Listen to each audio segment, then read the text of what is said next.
안녕하세요. TV책방 북소리 진양입니다. 안녕하세요. 이창현입니다. 네. 자, TV책방 북소리 꽤 오래됐어요. 저희가 책을 매개로 매주 한 분씩 저자와 인터뷰를 나누고 있는데요. 오늘은 이 질문부터 한번 들어볼까요? 네. 가장 기억에 남는 저자. 자존감 수업이라는 책이 있었던 것 같고요. 제가 처음 진행 시작할 때쯤 오셨던 것 같은데, 이 자존감이라는 것도 관리하고 이럴수록 자존감 훼손이 적고 유지 관리되는구나, 이런 것들을 느껴서 되게 좋았던 것 같아요. 뭔가 배움이 있는 걸 좋아하시나 봐요? 아무래도 그렇죠.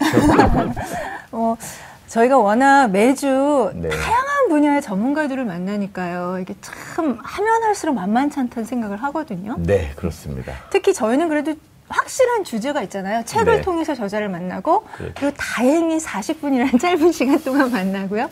그런데도 어떤 때 막 이렇게 땀 뻘뻘 흘리면서 이 시간 진행을 하고 있는데, 오늘 만날 이분은 과연 어떨까 싶어요. 상상을 해보면. 사실 사람과 만나서 그 사람의 생각과 인식을 파악하는 거, 인터뷰하는 것들인데요. 이런 인터뷰계의 무림의 고수, 이런 분들이 한 분 계십니다. 그 내공을 전수받을 수 있을까요?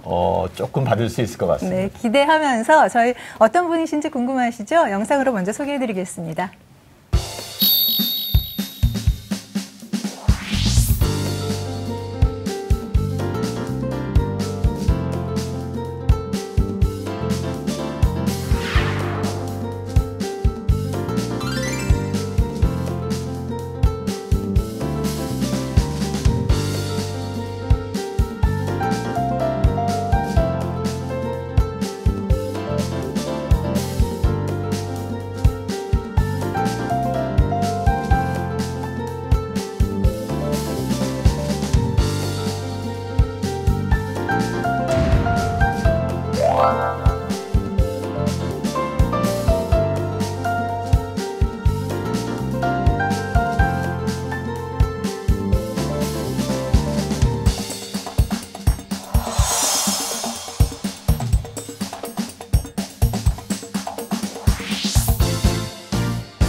네, TV책방 북소리 오늘 저희가 이야기 나눌 책은요, 정유정 이야기를 이야기하다고요. 오늘의 주인공은 전업 인터뷰어 지승호 작가입니다. 어서 오십시오. 네, 안녕하세요. 지승호입니다. 네, 안녕하세요. 네, 아주 맑고 깨끗하신 것 같아요. 뭐가요? 네, 머리 색깔도 그렇고요. 네, 눈빛도 그렇고요. 사실은 저희가 앞서서 김희성 배우의 악당 7년 인터뷰한 책들을 만났는데요. 그러면서 또 정유정 작가도 또 책을 한 권 낸다는 소리는 오래전부터 들었어요. 근데 조금 늦게 나온 것 같은데요. 왜 이렇게 책이 오랜만에 나오게 됐는지 궁금한데 그 이야기부터 좀 풀어주시죠.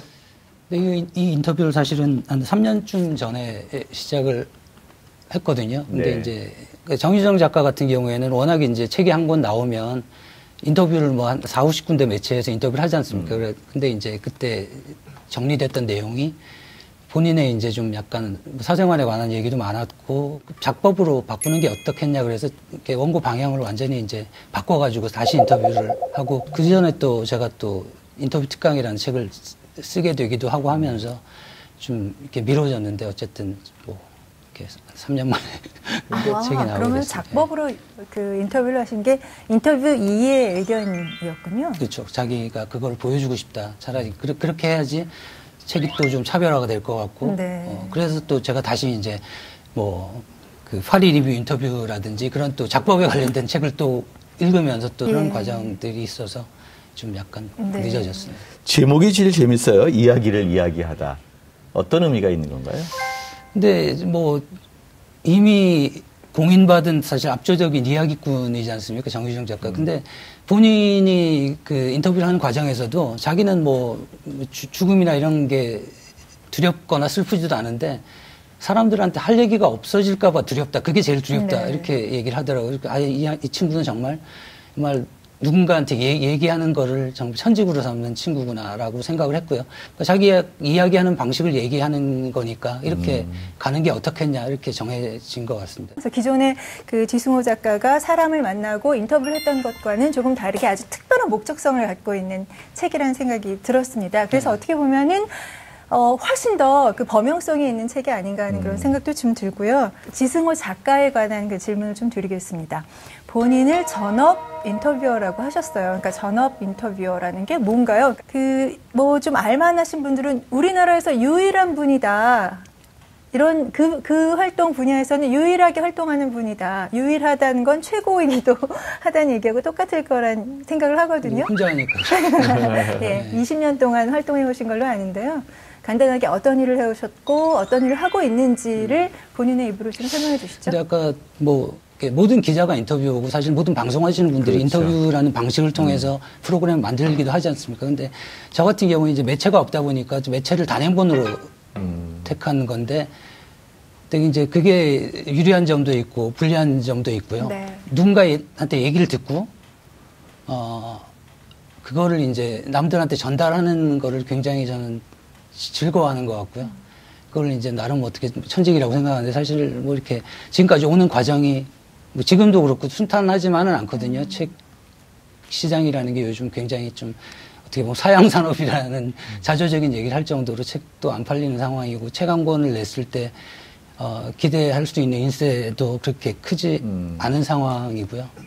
말씀하셨다시피 많이 생소한 일이라 네. 사실 되게 설명하기가 쉽지는 않거든요. 뭐 하냐 그러면 인터뷰어라고 얘기를 할 수밖에 없는데 그럼 어떤 사람들은 굉장히 어이없어하고요. 인터뷰어가 무슨 직업이라고 이렇게 인터뷰어라고 그래? 얘 굉장히 몸상가 아니야? 이렇게 생각하거나 아니면 좀 약간 무슨 사기꾼 보듯이 말도 안 되는 얘기 뭐 그런 직업이 어디 있다고 그런 얘기를 하냐 이렇게 대하는 경우도 굉장히 많이 있거든요. 그래서 아직까지는 좀 갈 길이 멀구나 이런 생각도 들고요. 예. 인터뷰를 통해서 책을 여러 권 내셨죠? 네, 이번에 52번째, 52번째 책. 그런 것들을 통해서 그들의 이야기를 정리하는 것, 그들 스스로도 자기 얘기를 할 수 있잖아요. 그런데 이렇게 네. 인터뷰어를 통해서 책을 내는 것, 무슨 차이가 있다고 생각하십니까? 일단은, 그러니까 두 분의 예를 들어 보자면요. 그러니까 이제, 김어준 씨 같은 경우에는 실제로 네. 글을 굉장히 잘 쓰거든요. 짧은 글을. 근데 본인은 방송을 하거나 이런 걸 할 때 훨씬 자기가 역할을 많이 할 수 있고 효율적인데 책에는 서너 달을 최소한 몰입을 해야 되니까 그럴 만한 시간이 없어서 그럴 수도 있고요. 그리고 고리 신해철님 같은 경우에는 본인도 사실은 나중에 유고집이 나왔지만 글을 굉장히 재밌게 쓰시는 분인데 본인이 자기가 이제 에세이집을 쓰려고 계약을 하셨다가 한 1년이 지났는데 이제 성이 안 차니까 자기가 이제 자기 이름으로 근데 뭐 그분은 대필 작가를 쓰거나 해도 되실 분인데 또 그러긴 싫었던 것 같고요. 그래서 저한테 이제 연락을 해서 인터뷰집을 같이 내자. 그래서 이제 그게 어떻게 보면 더 정직한 얘기일 수도 있으니까요. 그래서 이제 같이 내게 됐고요. 예.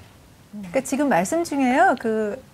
어떤 일을 하시는지의 명암이 다 이렇게 드러나는 것 같아요. 예. 뭔가 명확하지 않아서 사람들이 그렇죠. 나를 몽상가나 어떤 사람인지 밝혀내 막 이러는 사람들도 많고 또 강한 신뢰를 갖고 내가 무슨 일을 할 때 지승호 작가와 함께 일을 해야겠다 하는 신뢰를 얻고 계신 것도 같고 늘 질문하는 자리에 계시잖아요.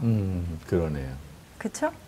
네, 그런 편이죠. 예. 오늘은 질문 받으시잖아요. 근데 뭔가 하고 싶은 얘기 다 하고 싶다 이런 생각 안 드세요?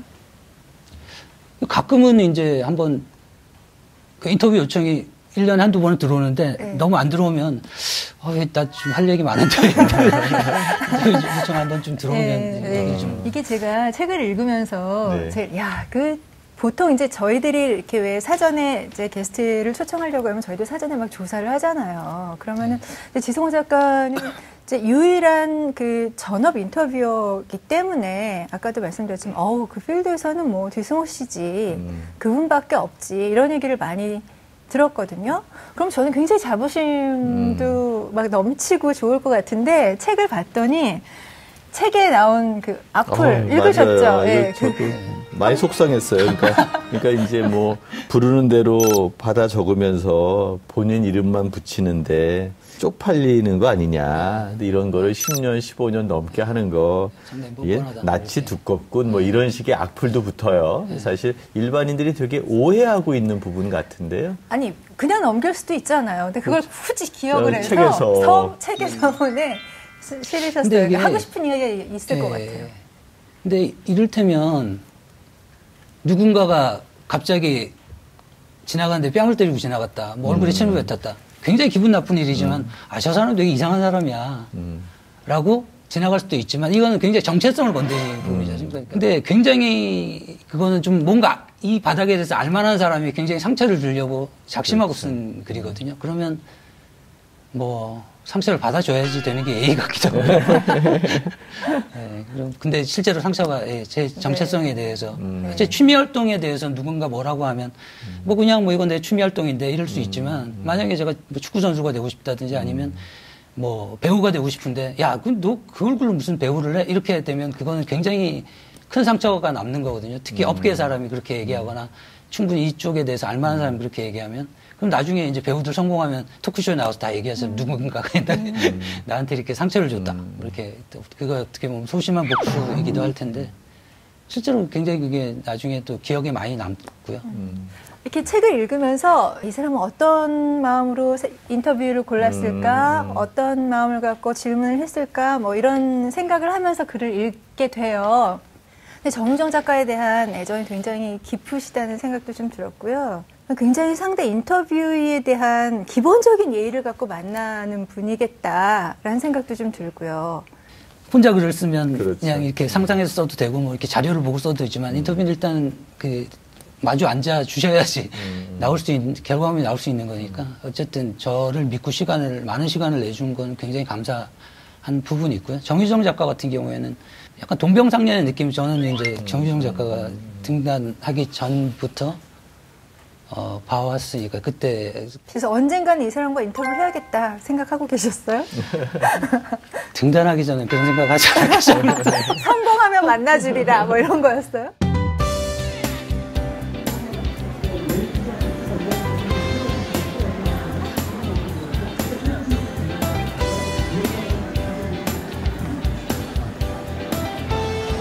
지승호 작가하고는 오랜 인연이 있어요. 예전에 이제 인터넷 커뮤니티에서부터 친분을 쌓아서 굉장히 친한 친구였어요. 그래서 제가 이제 막 데뷔했을 때라든가 그로부터 한 3, 4년? 이 정도에 이제 그때는 인터뷰를 해달라고 해도 안 해주더라고요.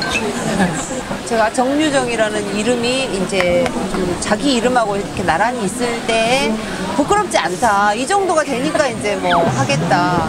한번 해줘 볼까 뭐 이런. 저를 잘 알고 있으니까 제가 이제 또 글 쓰는 사람이고 그런 거에 대한 어떤 질문을 편안하게 잘 끌어내주리라고 생각을 했고 저는 또 이 친구가 굉장히 문장력이 그게 제 마음에 들어요. 진솔하고 또 그러니까 문장이 뭐 이렇게 유려하거나 이런 거 말고요. 되게 진솔하게 사람의 마음을 끄는 그런 문장이 되게 마음에 들고. 글을 못 쓴다고 지금 디스한 거잖아요. 이제 이 친구하고 인터뷰하면서 그런 한계 없이 또 다른 기자들은 미처 몰라서도 못 물어봤던 건데 저하고 친하기 때문에 알면서 물어볼 수 있는 것들 뭐 가령 뭐 영화 염두에 두고 쓴다는데 뭐 어떻게 생각해? 뭐 이런 것들은 다른 분들은 좀 내가 기분이 상할까 봐도 못 물어보지만 이제 이 친구는 저한테 이제 해명의 기회를 준 거죠. 그 외에 질문들 좀 잘난 척하는 질문도 되게 많아요. 자기가 이제 뭐 이렇게 뭐 니체라든가 뭐 이렇게 좀 나는 모르는 어떤 그 작가들의 책을 막 읽고 와가지고 그 사람들이 이렇게 말했다는데 뭐 어쨌든 그 점에 대해서 너는 어떻게 생각하냐. 짜증나죠. 뭐 그런 허세라도 있어야죠. 네, 그때는 이제 제 소설을 하나하나 이제 되짚어 보면서 어떤 의미가 있었는지 내 인생에서 그런 이야기 또 한번 하고 싶어요. 되게 이 지승호 작가의 장점이라면은 상대가 말을 이렇게 술술하게 만드는 그런 게 있어요. 경계심을 무장해제시키는 그런 장점이 있어요. 그래서 뭐 안 물어봐도 혼자 알아서 북치고 장구치고 답이 다 나오는. 아니 근데 좀 워낙 뭐 정유정 작가 지금 잘하고 계시니까 너무 지금 오늘도 사실 어제까지는 살짝 이게 좀 안 팔리는 게 아닌가라고 살짝 걱정을 했었는데 오늘도 팬분들이 막 너무 많이 오셔가지고 너무 또 정유정 작가를 만나서 행복해하고 이렇게 좋아하는 모습 보니까 되게 뭐 저도 친구로서 기분이 좋고요. 네. 근데 다만 이 책이 좀 걱정이 되는 거는 이걸 읽고 나서 사람들이 나 이렇게 지독하게 못 써. 뭐 이렇게 해서 책이 안 팔리지 않을까.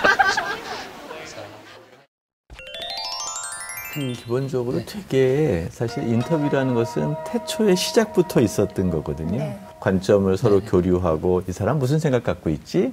그런 걸 알아보는 게 인터뷰잖아요. 그러니까 그런 면에서는 매체의 출연 이전부터 스토리텔러는 다 인터뷰를 통해서 자기의 생각을 발전시켜 왔다는 점에서 스토리텔러를 발굴해내는 게 아닌가 생각도 들어서요. 근데 이제 뭐 선생님 말씀하신 것처럼 사실 성경 뭐 이렇게 논어 명작 태초의 이것도 다 뭐 스승님이 뭐라고 그렇죠. 하셨는데 뭐 이렇게 그게 사실 어떻게 보면 인터뷰 비슷한 성격인데. 그럼요. 예. 근데 이제 그게 예전부터 있었는데 좀 약간 이제 인터뷰라는 장르에 대한 좀 폄하가 있었죠. 저는 그냥 뭐 말을 그냥 누군가 얘기하는 걸 그냥 이렇게 받아 적고 10몇 년 동안 하면서 그걸 만들어내지 못한 제 책임도 있지 않나 싶기도 한데 또 그건 어떻게 보면 또 오만한 생각일 수도 있고 저 혼자 뭐 어떻게 그걸 바꿀 수 있는 건 아니니까요. 어쨌든 좀 더 좋은 젊은 인터뷰어들이 많이 나와서 이미지를 좀 제고시켜 주거나 근데 그런 사람이 나오면 이제 또 젊은 사람한테 따라 하기가 쉽잖아요. 누가 롤 모델인데 그렇죠. 뭐 이 사람이 저 되게 멋지게 산다. 저 같은 경우에는 이제 후배들이 그렇게 하기 힘들었던 이유 중에 하나는 저렇게 오래 해도 먹고 살기 힘들면 저거 하기 어려운 거 아니야? 뭐 이런 그 환경을 개선하지 못한 부분에 대해서는 제가 좀 약간 좀 실패한 게 아닌가 뭐 이렇게 매체 환경도 바뀌었고 본인도 그렇게 생각을 하셨고 앞으로 시간도 많이 나니까 엄청난 어떤 변곡점을 맞이하실 수도 있겠다는 생각도 드는데요. 앞으로 그랬으면 좋겠지만 편차는 분명히 있겠지만 그래도 이게 완벽하게 책임을 지셔야 되잖아요. 사실 이제 저는 방송 영역에서만 일을 했기 때문에 누구를 만나서 이야기를 하는 게 공중에 이제 흩어지는 일이거나 맞아요. 아니면 프로듀서가 편집을 통해서 책임을 져주는 뭐 그런 과정을 거치는데 일단 듣고 걸러내고 쓰셔야 되는 거고 예. 그 모든 과정을 다 혼자서 알아서 하셔야 되는 거잖아요. 어떤 사람하고 인터뷰를 하고 싶다라는 생각을 하세요? 주로? 선정 기준이 있으세요? 일단 자기 컨텐츠가 좀 있는 분들을 저는 좋아하고요. 그 다음에 그래도 세상이 좀 더 나아지는데 도움이 되는 분들. 과연 전문 인터뷰어, 뭐 이 역할들이 일반적인 기자나 PD나 이런 사람들과 대비돼서 이런 강점이 있고 이래서 이 역할이 정말 중요한 거야 라고 얘기할 수 있는 그런 대목이 좀 있습니까? 기자분들은 매일 기사를 길어봤자 7매, 10매 이런 기사를 써야 되거든요. 그러면 아무리 인터뷰를 하더라도 그 사람을 기사에 구겨넣을 수밖에 없는데 근데 저는 이제 그 사람을 기록하는 게 목적이기 때문에 뭐 이를테면 강진수 선생님을 만나서 저는 50시간 인터뷰하고 4,500매짜리 그렇죠. 녹취를 만들었지 않습니까? 근데 그 과정에서 근데 사실 그걸 다 하고도 강진주라는 사람을 저는 다 이해할 수는 없다라고 생각하거든요. 근데 어떻게 보면 좀 우리 사회가 누군가의 글 몇 개를 보거나 누군가와 잠시 만난 이미지를 가지고 그 사람 어떤 사람이다라고 단정을 하거나 이런 경우가 굉장히 많은데 특히 이제 이렇게 남자분들 한 30년 후에 황혼 이혼을 당하면서 자기가 도대체 왜 우리 부인님은 나를 사랑하는 줄 알았는데 어떻게 이런 일이 뭐 이렇게 생각하는 게 상대방이 어떤 생각을 하는지 사실은 모르고 있기 때문에 그러니까 대화를 많이 안 나눠봤기 때문이라고 생각하거든요. 근데 이제 저는 그렇게 긴 인터뷰를 하고 긴 기록을 남기는 과정을 통해서 굉장히 많은 거기다가 그 대부분 제 인터뷰 대상분들은 한 분야에서 굉장히 치열하게 공부를 하신 분이거나 그 어떤 운동을 하기 위해서 뭐 정말 치열한 고민과 과정을 거치는 분들이기 때문에 그거를 배울 수 있다는 거는 굉장히 좋았던 것 같아요. 어쩌면 제가 그렇게 참 여러 가지로 많이 부족한 사람인데 그나마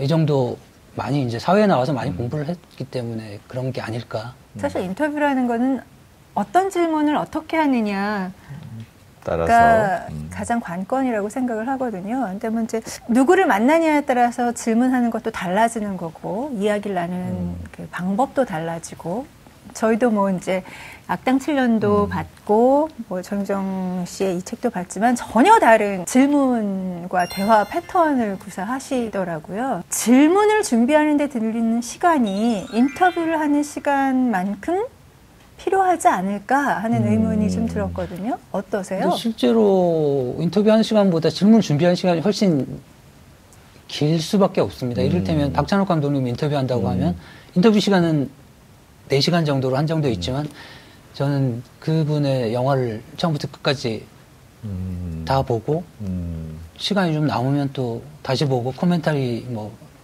DVD 코멘터리를 듣거나 아니면 그분이 다른 매체에서 인터뷰할 때는 어떤 질문을 받고 어떤 대답을 했는지 그런 걸 다 찾아보기 때문에 시간이 훨씬 사실은 많이 걸리는데 보통 얼마나 걸리세요? 이 책을 준비하는 동안에는 한 얼마나 걸리신 것 같아요? 질문은 몇 개 정도 준비하셨어요? 정유정 작가 할 때는 한 400개? 400개 정도 한 것 같고요. 근데 계속 뭐 이제 인터뷰가 좀 다시 한번 원고를 없고 또 새로 질문을 준비하고 하는 과정에서 또 좀 질문이 좀 많아진 부분도 있고요. 네. 어떻게 보면 나의 무기일 수 있는데 그런 것들을 관리하는 특별한 뭐 노하우 같은 거 있으세요? 그 배우가 어떤 배역에 너무 몰입돼 있으면 빠져나오기 힘들고 그 다음 배역에 들어가기가 쉽지 않을 수 있지 않습니까? 어떤 면에서는 강박적으로 자료를 보기도 하지만 그 균형을 잡는 게 어떻게 보면 외줄 타기 비슷한 외줄을 타려면 이렇게 봉을 잡고 이렇게 균형을 잘 잡아야 되지 않습니까? 이 사람에게 굉장히 많이 빠지되 또 거리감을 또 두는 것도 계속 찾아야 되고요. 왠지 저는 이게 진짜 궁금했는데요. 막 이렇게 인터뷰를 하고 내가 사전 조사도 많이 하고 내가 그 사람한테 어떤 기대하는 바도 있고 이미지도 있고 뭐 그렇잖아요. 그러다 보면 내가 너무 이미 다 아는 것 같은 느낌. 그래서 좀 상대를 앞서가는 느낌. 뭐 애정이 과하다고 해야 될까요? 뭐 그런 경우도 있으실 것 같아요. 상대방에 대해서 너무 이제 막 많이 알고 경도돼 있다가 보면 특히 감독님들한테 아 감독님 뭐 이렇게 이런 장면 만드셨죠? 네, 그러고 끝나거든요. 네. 그러면 이제 거기서 멈추면 그렇죠. 뭐 질문하는 사람 상황에서 어떻게 끌어나가야 될지 모르는데 아무래도 이분에 대해서 좀 알고 있다는 여지를 두되 좀 알고 있지만 좀 약간 또 어떤 면에서 모른다는 듯이 질문해야 여지를 남겨둬야 또 감독님이 그건 사실 이렇게 만들었고요. 그러면 또 질문을 받아서 또 제가 아주 인상적이었던 질문이 정유정 작가에게 당신의 스토리가 굉장히 불편하다라고 얘기하는데 이렇게 불편한 이야기를 우리가 계속 읽어야 되는 이유가 어디에 있다고 생각하는가 정도였던 것 같아요. 정확히는 못 옮기겠지만 정유정 작가가 광주 항쟁이 있었던 그날 새벽이 올 때까지 자기가 뻐꾸기 둥지 위로 날아간 그 불새라는 그 불편한 책을 읽고 나서 작가가 되어야겠다라는 생각을 했다. 그리고 이만하면 불편한 이야기를 읽어야 하는 이유가 되지 않을까요? 저는 그 인터뷰의 질문과 대답이 전 이 책 한 권에서 가장 인상이 남는 대목이거든요. 그래서 누군가의 인생의 어떤 그 굉장히 감동적인 어떤 한 부분을 목격한 것 같은 그런 감동을 느꼈어요. 그래서 지승호 작가께도 한번 여쭤볼게요. 내가 인터뷰어로서 이렇게 살아오게 된 어떤 결정적인 계기가 있었던 순간. 저는 그냥 자연스럽게 시작된 것 같거든요. 그냥 원래 이제 글을 쓰고 싶었고, 일단 인터넷에 이제 무슨 여러 가지 뭐 칼럼을 올리고 그랬었는데, 제가 학교 폭력이나 이제 이런 부분에 대한 글을 많이 썼는데, 어떤 학생이 친구들한테 이제 놀이터에서 맞은 다음에 일주일 후에 죽었는데, 사인이 좀 이제 폭력과 관련이 있느냐 이게 논란이 되는 그런 상황이었거든요. 근데 이제 여러 군데 제보를 했는데 그렇게 큰 사안이 아니라고 생각했는지 취재를 안 나가셨나 보더라고요. 그래서 이제 저한테 누군가가 이런 일이 있는데 좀 취재를 해주면 안 되겠냐. 그래서 저는 한 번도 취재를 해본 적이 없기 때문에 되게 이거 뭐 내가 어떻게 하지라고 생각했는데 또 거절하기는 어렵더라고요. 누군가가 죽어서 그걸 좀 알려달라는데. 그래서 어떻게 보면 이렇게 도살장에 끌려간 소심정으로 장례식장에 가서 여러 가지 얘기를 듣고 그걸 기사화하고 그러면서 이제 관련된 뭐 선생님 친구들 뭐 담당 형사 의사분들 다 얘기를 따로 들었거든요. 근데 그러고 나서 나중에 알게 된 거죠. 이게 인터뷰구나. 그리고 책을 보고 어떤 사안을 얘기하는 것보다 훨씬 더 생동감 있고 파워풀하고 이 사안을 이해하는데 도움이 되는 거구나라고 생각을 하게 됐고요. 근데 그러고 나서도 제가 인터뷰어가 되겠다는 생각은 안 하고 있었는데, 그러니까 후배 이제 리포터 한 친구가 자기가 신해철 씨 인터뷰하러 가는데 혼자 가기 두렵다. 같이 가줬으면 어떻겠냐. 그래서 제가 좋아하는 분이니까 그냥 따라가서 얼굴이나 봤으면 좋겠다라고 가서 인터뷰를 했는데, 아, 또 인터뷰에 이런 또 매력이 있네. 내가 좋아하는 사람들을 직접 만나서 물어보고 어떤 그 대답을 듣고 그걸 전할 수 있는 매력이 있구나라고 생각을 하고, 뭐, 그러면서 이제 자연스럽게 이렇게. 신해철 씨 사실은 비운의 가수가 되어버렸는데요. 네. 그때 어떻게 만나게 된 계기는 그때 따라 나가서 만나게 됐는데, 그러면서 책을 엮게 된 그런 또 이렇게 인연이 있었을 것 같아요. 그 이후에 이제 인터뷰를 2번 더 했었거든요. 이렇게 제가 인터넷 한겨레에 있을 때 인터뷰를 했었거든요. 근데 이제 그러고 나서 좀 잊고 있었는데, 제가 시사인 차영석 기자가 저를 인터뷰하면서 다음에 누굴 하고 싶냐. 그래서 신해철 씨 인터뷰를 한번 통으로 신해철 씨하고 책 한 권 내고 싶다. 그랬더니 전화를 주셨더라고요. 근데 이제 뭐 그전에는 이제 매니저를 통해서 섭외하고 이랬는데 직접 전화를 주시니까 깜짝 놀래가지고 그때 이제 그 인터넷에서 우스개 뭐 이런 거 있지 않습니까? 나 신해철인데 그러면 야, 네가 신해철이면 나 서태지다 이렇게 그렇게 할 뻔했거든요. 저 신해철인데요. 그래갖고 처음에는 순간 당황해가지고 그럴 뻔했는데 좀 약간 차분하게 들어보니까 많이 듣던 목소리라 아, 왜 전화하셨어요? 그랬더니 아, 책 한 권 내자고요. 그렇게 해서 이제 책을 내게 됐는데. 눈앞이 또 아득하게 흐려져 떨려오는 두 무릎은 꺼질 듯한데 힘을 내 비바람이 거치고 나면 우리 가는 산보리가 눈앞에 인터뷰의 시점이라는 게 시대를 반영하는 거라는 생각이 들어요. 그렇게 되면 이제 시대의 변화에 따라서 달라지는데 결국은 시대의 기록자가 된다라는 느낌들이 드는데 그런 걸로 보면은 되게 역사적인 의미까지 갖는 것 같아요. 그래서 혹시 이런 인터뷰를 하는 과정 속에서 이게 시대의 기록자로서의 의미가 있는 거 아닌가 이런 생각도 하시게 될 것 같은데. 근데 아무래도 혼자서 하다 보니까 사실은 기록의 분량이나 이런 거 자체가 그렇게 사실 뭐 이렇게 많은 건 아니라고 생각하거든요. 근데 그런 꿈은 가지고 있습니다. 그러니까 좀 더 뭐 이렇게 많은 기록을 남겨놓고 나중에 누군가가 어떤 사람에 대해서 인용하거나 어떤 사안에 대해서 얘기할 때 이제 뭐 일단은 뭐 지승호의 인터뷰집에 이런 내용을 이미 믿을만해 하고 인용할 수 있고 뭐 이런 게 됐으면 출판하면 출판 연도가 항상 들어가잖아요. 그렇죠. 인용할 때. 네. 출판 연도와는 상관없이 인터뷰 시점도 사실은 병기되어야지 그렇죠. 네. 돼야 될 거라는 생각까지 들더라고요. 그러니까 시대적 의미에 따라서 사람들의 반응이 달라지니까 그리고 또 그런 인터뷰의 그 동일한 응답자의 다양한 응답의 변화 이것도 사실 중요한 역사적 원천이 되지 않을까 생각도 갖게 되네요. 근데 이제 그래서 이런 기록들이 대단히 저는 그 시점의 기록이 중요하다고 생각하는 게 이를테면 봉준호 감독님이 괴물을 찍고 있을 당시에 괴물에 대해서 얘기하는 거하고 10년이 지나서 괴물을 다시 돌아보는 거는 굉장히 다른 얘기가 나올 수밖에 없고 그러니까 그때 누군가 물어봐서 기록해 주지 않으면 그 기록은 없는 거거든요. 그렇기 때문에 저는 계속 누군가가 그럴 때마다 질문을 해서 기록을 남겨두면 그 감독님 볼 때도 자기가 옛날에 내가 옛날에 이렇게 얘기를 했었고 이렇게 생각했었구나라고 하면 앞으로 작업하는데도 뭐 도움이 될 수도 있을 것 같고요. 그 황해문화 전성훈 편집장님께서 어느 날 인터뷰어라는 거는 시지프스 같다는 느낌이 든다. 막 산 위로 막 돌을 굴려서 올려가는데 그게 이제 다음 과정에서는 또 새로 시작해야 되는 거거든요. 누군가 새로 만나면 그게 도움이 될 게 아니라 거기서 밑에서부터 다시 새로 시작해야 되기 때문에 그래서 그런 거 같구나 너무 슬프다 이렇게 생각하고 있었는데 제가 한 3년 전에 이상호 기자 그 얘기를 듣기 3년 전에 이상호 기자 인터뷰집 그 날개에다 그 얘기를 썼더라고요.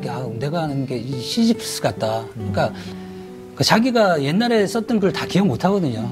그러니까 인터뷰라는 게 힘이 있는 게 어떻게 보면 그분의 그 과정을 짧게 한 10년치 일기를 그냥 한꺼번에 보고 가서 질문하는 거니까 그분이 내가 10년 전에 이런 일기를 썼었어? 뭐 이렇게 되는 부분이 있고 그래서 좀 뭔가 어쩌면 처음 보는 사람에게도 막 얘기할 수 있는 게 그게 인터뷰 힘이 아닌가 싶습니다. 인터뷰라는 게 사람과의 관계 작업이고 많은 감정이 투입되는 것 같아요. 그래서 어떤 사람이 되었으면 좋겠다. 뭐 이런 약간의 희망도 있을 것 같고요. 또 그런 것처럼 어떤 사회가 됐으면 좋겠다라는 희망도 인터뷰에 담겨 있는 게 아닌가 생각도 들어요.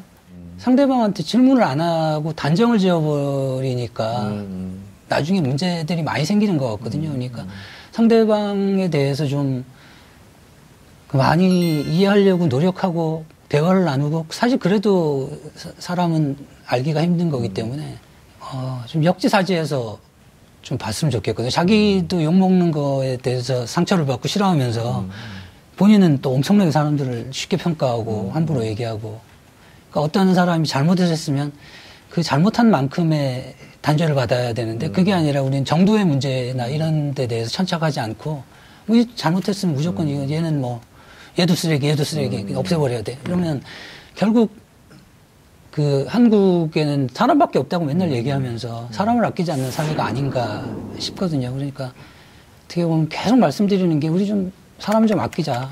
어떤 사람이 세상. 그러니까 그리고 어떤 사람이 뭐 잘못한 걸 그냥 이걸 묻자는 게 아니고 정확하게 이 사람을 단죄하려면 알아야 되거든요. 뭐 재판을 받아도 이 사람의 형량을 얼만큼 줄지를 판단하기 위해서 그 똑똑한 사람들이 막 조서 1000페이지짜리 조서를 꾸며놓고 이 사람에 대해서 취조하고 신문하고 여러 사람이 판단해서 그 사람에 대해서 공적인 벌을 내리지 않습니까? 그러니까 우리도 좀 그런 과정을 거칠 필요가 있지 않나. 그리고 상대방도 그냥 무조건 내 입장에서 저 사람의 행동을 단죄를 하기보다는 내가 그 사람을 싫어하는 이유는 그 사람이 그러니까 나의 보기 싫은 면을 갖고 있기 때문에 싫을 수도 있거든요. 그러면 남의 얘기도 잘 듣고 스스로에 대해서도 한번 좀 많이 생각했으면 어떻겠나라는 좀 생각을 하는 거죠. 우리는 왜 이렇게 자꾸 타인에게 질문을 하는 걸까요? 왜 질문을 해야 될까요? 그리고 이렇게 전문적으로 질문을 하시면서 사실까요? 그런 경우 되게 많지 않습니까? 질문해서 이 사람 대답을 들었으면 그렇게 하지 않았을 행동이나 이런 것도 그 사람한테 물어보지 않음으로써 먼저 행동하고 났을 때 돌이킬 수 없는 일이 벌어지는 또 생기고요. 그런 경우가 전혀 없는 것 같지만 실제로 꽤 있거든요.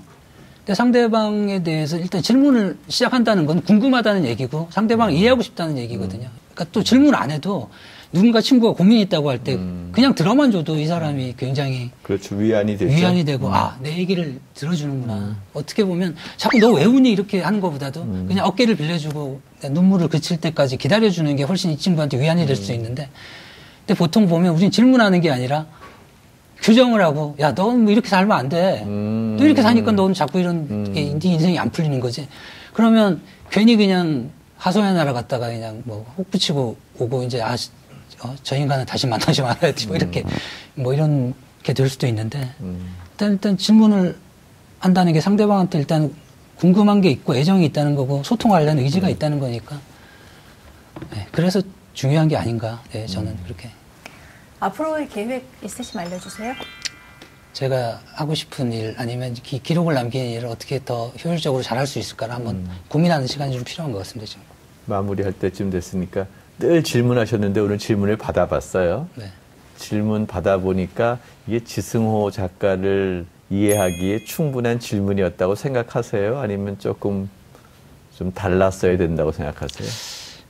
그래서 어제도 사실은 작가님께서 질문지를 주시길래 보고 문자를 드렸습니다. 아니 이런 것들을 어디서 보셨습니까? 그래가지고 굉장히 뭐 이렇게 짧은 시간 녹화하는 것임에도 불구하고 굉장히 저에 대해서 많은 걸 찾아보셨다는 생각이 들고요. 두 분께서 너무 또 막 편하게 해주셔가지고 제가 말을 편하게 할 수 있었던 것 같습니다. 앞으로 꼭 이 사람을 한번 인터뷰해보고 싶다. 뭐 이런 사람 혹시 있으신가요? 네, 최근에는 BTS에 좀 관심이 생겨가지고. 이제 뭐 기획은 뭐 누구나 생각은 할 수 있지만 이걸 성사시킬 수도 있느냐가 문제인데 어쨌든 뭐 이렇게 좀 열심히 노력해서 성사를 시켜보려고. 마지막으로 TV 책방 북소리의 공식 질문이에요. 내 인생의 한 구절. 이거다.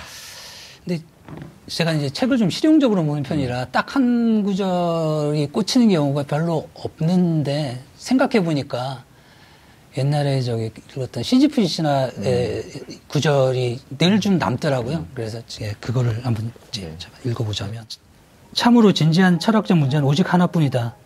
그것은 바로 자살이다. 인생이 살만한 가치가 있느냐 없느냐를 판단하는 것이야말로 철학의 근본 문제에 답하는 것이다. 뭐 이런.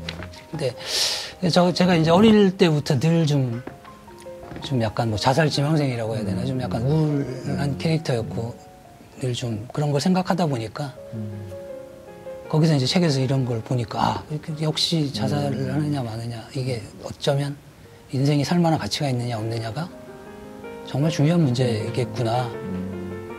사람에 대한 이야기, 시대에 대한 이야기, 마지막으로 삶과 죽음에 대한 이야기까지 오늘 아주 다양한 이야기를 나눈 것 같습니다.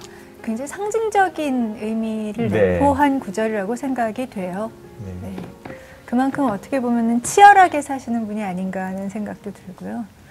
치열하게 살아야 되는데. 네. 그리고 뭐 BTS의 그 대담집을 갖고 곧 만나게 되지 않을까 하는 생각도 들고요. 이 얘기 아마 BTS한테 전달이 될 거니까요. 곧 연락이 올 겁니다. 신해철 씨가 연락하듯이. 오늘 TV 책방 북소리 지승호 작가와의 인터뷰 여기서 마무리합니다. 고맙습니다. 네.